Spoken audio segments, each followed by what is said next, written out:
మాజీ మంత్రి మల్లారెడ్డి కొడుకు భద్రారెడ్డి ఏఐసీసీతో టచ్లోకి వెళ్లారు. ఏఐసీసీ పెద్దల్ని కలిసి పార్టీలో చేరేందుకు ప్రయత్నాలు చేస్తున్నారు. మల్లారెడ్డి చేరికపై రాష్ట్ర కాంగ్రెస్లో తీవ్ర వ్యతిరేకత వ్యక్తమవుతున్న నేపథ్యంలో నేరుగా ఇక ఏఐసీసీని ఆశ్రయించినట్టుగా తెలుస్తోంది. అయితే కబ్జాదారుల్ని దొంగల్ని పార్టీలో చేర్చుకుంటారంటూ నేతలు ఆగ్రహం వ్యక్తం చేస్తున్నారు. 100 ఎకరాలు కబ్జా చేశారంటూ మల్లారెడ్డిపై ఆరోపణలు వెల్లువెత్తాయి. ఇటీవలే రేవంత్ సర్కార్ యాక్షన్ మొదలుపెట్టింది. మల్లారెడ్డి కాలేజీల్లో ఆక్రమణల కూల్చివేత మొదలుపెట్టింది. ప్రభుత్వ భూముల్ని శిఖం భూముల్ని కబ్జా చేశారనే ఆరోపణలు మల్లారెడ్డిపై ఉన్నాయి. దళితుల భూముల్ని కబ్జా చేశారంటూ మల్లారెడ్డిపై తీవ్ర విమర్శలు వెల్లువెత్తాయి. ఈ నేపథ్యంలోనే కాంగ్రెస్లో చేరేందుకు మల్లారెడ్డి విశ్వ ప్రయత్నాలు చేస్తున్నారు.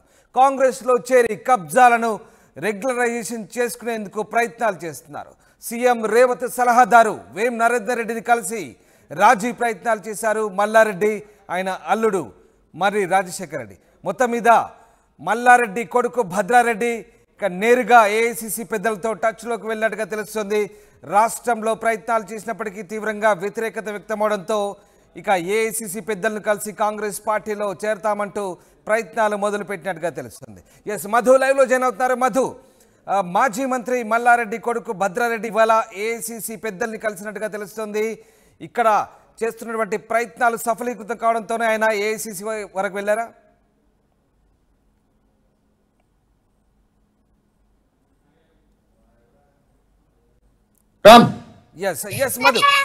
మధు మల్లారెడ్డి కొడుకు భద్రారెడ్డి అలాగే మల్లారెడ్డి ఫ్యామిలీ ఇక్కడ కాంగ్రెస్ పార్టీలో చేరేందుకు చేసిన ప్రయత్నాలు సఫలీకృతం కాకపోవడంతోనే ఏఐసీసీ పెద్దల్ని కలిశారా? ఎగ్జాక్ట్లీ, ఎందుకంటే రీసెంట్ గానే ఒక మంత్రిని కలిసినట్టుగా వార్తలు బయటకు వచ్చాయి. తర్వాత ప్రభుత్వ ప్రధాన సలహాదారుడు రేవంత్ రెడ్డికి అత్యంత సన్నిహితుడు వేం నరేందర్ రెడ్డితో భేటీ అయ్యారు మల్లారెడ్డి. తర్వాత ఆయన అల్లుడు మల్కాజ్గిరికి సంబంధించిన ఎమ్మెల్యే మర్రి రాజశేఖర రెడ్డి, వీళ్ళు కలిసి కట్టడాలకు సంబంధించినటువంటి కూల్చివేతలు ఏవైనా ఉన్నాయో కాలేజీల్లో ఆ అక్రమంగా నిర్మించినటువంటి అక్రమ కట్టడాలకు సంబంధించి చర్యలు తీసుకోవద్దు అనేటువంటిది వీళ్ళు చర్చలో పాల్గొన్నారు. అయితే ఇది నా పరిధిలోని అంశం కాదు, నాకు సంబంధం లేదు, దీంట్లో నేనేం చేయలేను అనేటువంటిది వేం నరేందర్ రెడ్డి వీరికి విన్నవించుకున్నట్టుగా తెలిసింది. తర్వాత ఆయనను కలిసిన తర్వాత కూల్చివేత పర్వం కంటిన్యూ అయింది. ఎక్కడైతే దుండిగల్లో ఉన్నటువంటి కాలేజీకి ఏరోనాటికల్ ఇంజనీరింగ్ కాలేజీకి సంబంధించిన కట్టడాల్లో సో వరుస చర్యలు తీసుకుంటుంది రేవంత్ ప్రభుత్వం. ఇదంతా ఒక ఎత్తు అయితే ఏదో ఒక రకంగా తమ అక్రమ ఆస్తులను కాపాడుకోవడానికి మాజీ మంత్రి మల్లారెడ్డి ప్రయత్నాలు చేస్తున్నారు అనేటువంటిది వార్తలు బయటకు వస్తూ ఉన్నాయి. దీనికి సంబంధించి వార్తలు బలం చేకూరుతా ఉన్నాయి.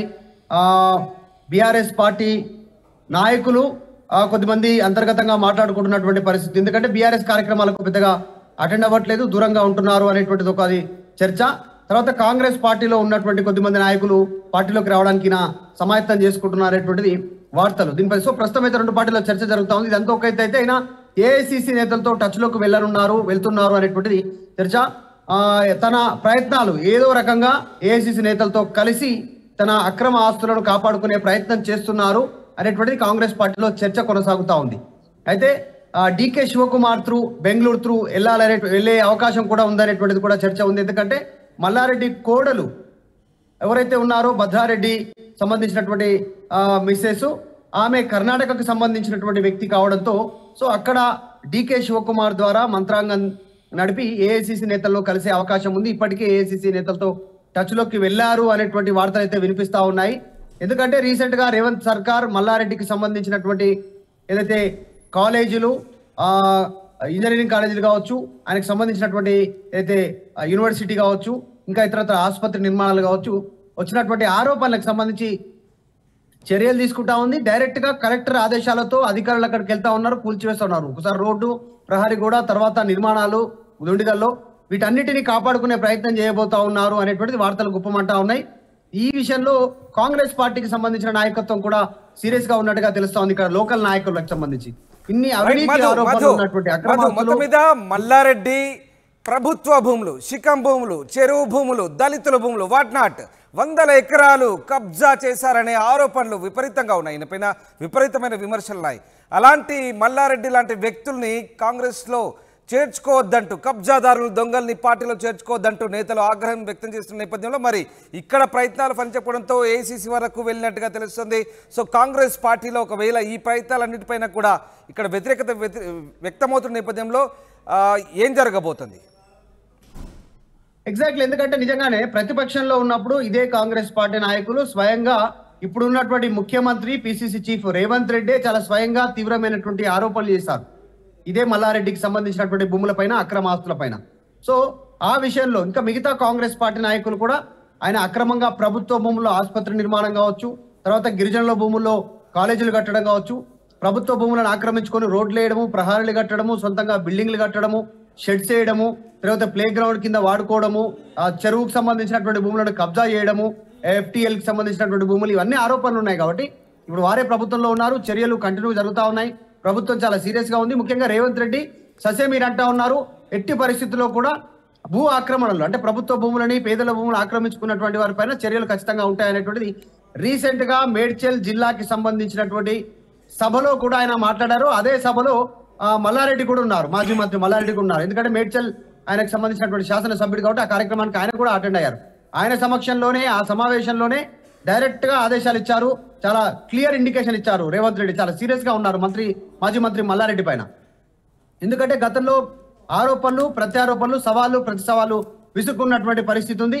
మంత్రిగా ఉన్నటువంటి మల్లారెడ్డి అప్పుడు డైరెక్ట్ గా రేవంత్ రెడ్డిని టార్గెట్ చేస్తూ కొంచెం అసభ్య పదజాలంతో, అసలు కొన్ని ఘాటైన పదజాలంతో రేవంత్ రెడ్డిని విమర్శించారు, ఛాలెంజ్ చేశారు, అసలు తీసి పారేసినట్టు మాట్లాడారు. ఇప్పుడు రేవంత్ రెడ్డి ముఖ్యమంత్రి కాబట్టి చర్యలు జరుగుతూ ఉన్నాయి. అక్రమాలకు సంబంధించి ప్రభుత్వం గుర్తించినటువంటి భూములే, ప్రభుత్వ భూములు అనేటువంటిది గుర్తించిన తర్వాతనే చర్యలు తీసుకుంటున్నారు. అది FTL చెరువు భూమి కావచ్చు, పార్కుకు సంబంధించినటువంటి భూమి కావచ్చు, ఇంకా రేపు ఫ్యూచర్ లో గిరిజనుల భూములు కావచ్చు, యూనివర్సిటీకి సంబంధించినటువంటి భూములు కావచ్చు, ఆసుపత్రి నిర్మాణం కావచ్చు, వీటిపైన చర్యలకు సిద్ధం అవుతున్నట్టుగా తెలుస్తాం. దానికి సంబంధించి అధికారులు పూర్తి డీటెయిల్స్ తీస్తా ఉన్నారు.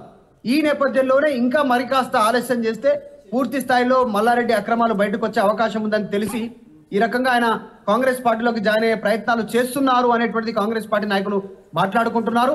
అయితే ఆయన నిజంగానే ఏఐసిసి నేతలతో టచ్ లోకి వెళ్తే ఇక్కడ పని అవ్వట్లేదు కాబట్టి లోకల్ గా ఏఐసిసి నేత ద్వారా కాంగ్రెస్ పార్టీలో జాయిన్ అయ్యి ఆయన అల్లుడు జాయిన్ అయితే ఆ రకంగా చర్యలు ఆగిపోతాయేమో, అక్రమాస్తులను కాపాడుకోవచ్చేమో అనేటువంటి ఆలోచన చేస్తున్నట్టు అనేటువంటిది కాంగ్రెస్ పార్టీ నాయకులు గుసగుస చెప్పుకుంటున్నటువంటి పరిస్థితి. సో ఇన్ని అవినీతి ఆరోపణలు ఉన్నటువంటి నాయకుడిని పార్టీలో చేర్చుకుంటే రేవంత్ రెడ్డి ప్రభ మసకబారే అవకాశం ఉంది. ఎట్టి పరిస్థితుల్లో ఇట్లాంటి నాయకుడిని పార్టీలోకి చేర్చుకోవద్దు అనేటువంటిది డిమాండ్ పెరుగుతా ఉంది. రీసెంట్ గా మైనంపల్లి హనుమంతరావు కూడా మాట్లాడారు అదే అంశం పైన.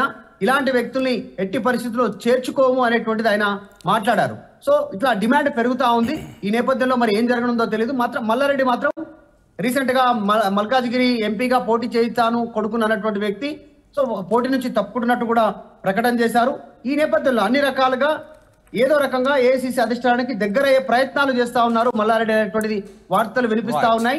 ఇంకా అఫీషియల్ కన్ఫర్మేషన్ రావాల్సింది కానీ ఆయన మాత్రం కాంగ్రెస్ పార్టీలోకి వెళ్ళడానికి దగ్గరయ్యేందుకు ప్రయత్నాలు చేస్తా ఉన్నారు.